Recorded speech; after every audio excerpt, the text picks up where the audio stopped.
December 2023, the OECD released the results of the 2022 PISA rankings, and somewhere between the headlines about China, Singapore, and Finland, a tiny country on the Baltic coast quietly climbed to the top of Europe.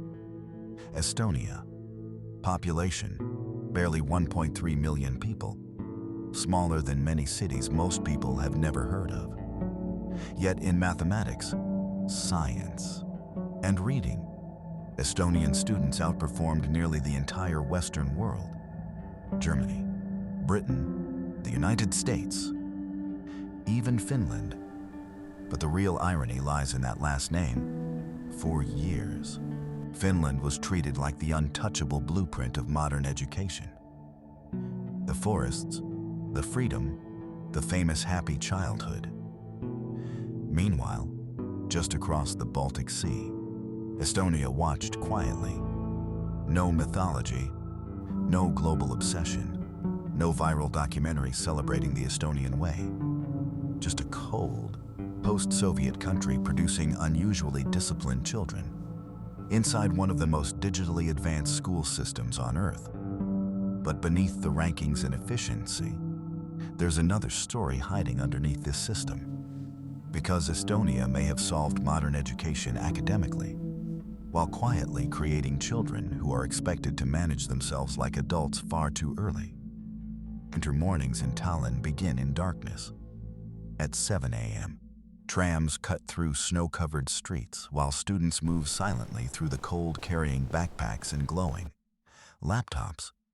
Some school buildings still look trapped between centuries. Old Soviet concrete on the outside, hyper-modern digital classrooms on the inside. You'll find 7-year-olds learning programming logic in buildings older than their grandparents.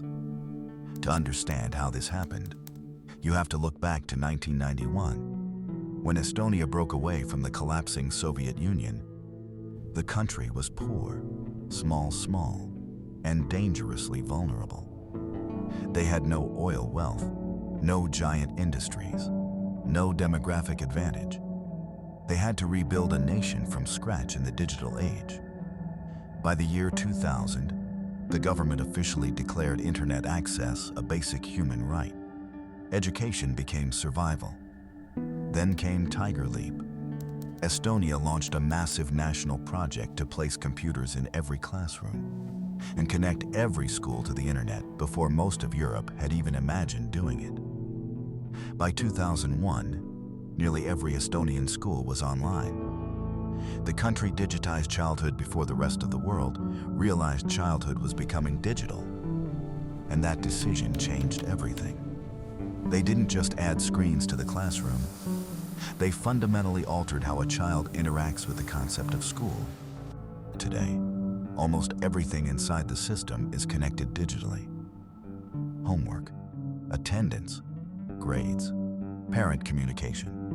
Platforms like eKool and Studium track student life in real time. If a student misses an assignment or arrives 3 minutes late to class, a notification is pushed instantly to their parents' smartphones. To outsiders, it feels futuristic, efficient, almost perfect. But it also creates an invisible panopticon, a system where the student is always being measured, always being tracked, and always connected to the digital grid. I want to pause here and ask you a question. Let me know your thoughts in the comments. If your school tracked your every move, grade, and absence in real time on a digital app for your parents to see, would that have made you a better student? Or would it have destroyed your mental health? To understand how deep this digital reality goes, you have to look at how early it begins. In 2012, Estonia launched a nationwide initiative called Tiger. The goal was unprecedented, teaching the fundamentals of coding and robotics to children as young as 5 years old. Before some children can confidently read a physical book, they are learning the logic of computer algorithms. By the time they reach elementary school, they are given their own national digital ID cards, a single piece of plastic that acts as their library card, their transit pass, and their permanent digital signature inside the educational grid. And this creates a fascinating but unintended psychological shift at home. In most of the world, the walk home from school gives a child time to process their day. If they fail a test, they have a psychological buffer to mentally prepare before telling their parents. In Estonia, that buffer is gone. Because of platforms like eKool, a teacher grades a math test, and moments later, the parent's smartphone buzzes in their office. Before the child even unzips their backpack at the front door, their parents already know exactly what happened. The traditional question, "How was school today?" becomes completely obsolete. The home stops being a safe sanctuary from academic pressure. It just becomes another node in the network. Because inside Estonia's classrooms, this level of digital integration has created an atmosphere that is unusually quiet. Teachers spend far less time controlling behavior than in many Western countries. You hear keyboards clicking, chair legs sliding softly across floors, the distant ringing of a school bell echoing through long hallways. Everything feels calm, almost too calm. The system expects students to regulate themselves very early. Many children stay with the same class teacher from grade 1 to grade 6. They are trained to become independent learners, self-managing learners, quiet learners. Some schools even introduce digital days where students complete lessons entirely from home. No classroom, no physical supervision, just the child and the system. And for many students, the pressure is strangely invisible.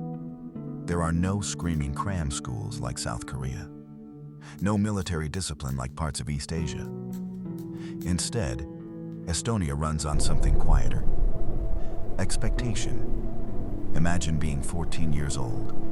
Your school day ends around 2:15 p.m. You ride the tram home through freezing winter streets while darkness slowly returns to the city. But school doesn't really end. Homework notifications continue arriving digitally. Assignments update online. Parents monitor grades in real time. And because Estonia believes deeply in self-directed learning, children are expected to organize much of this pressure themselves. No one screams at them. No one needs to. The system has already taught them discipline internally.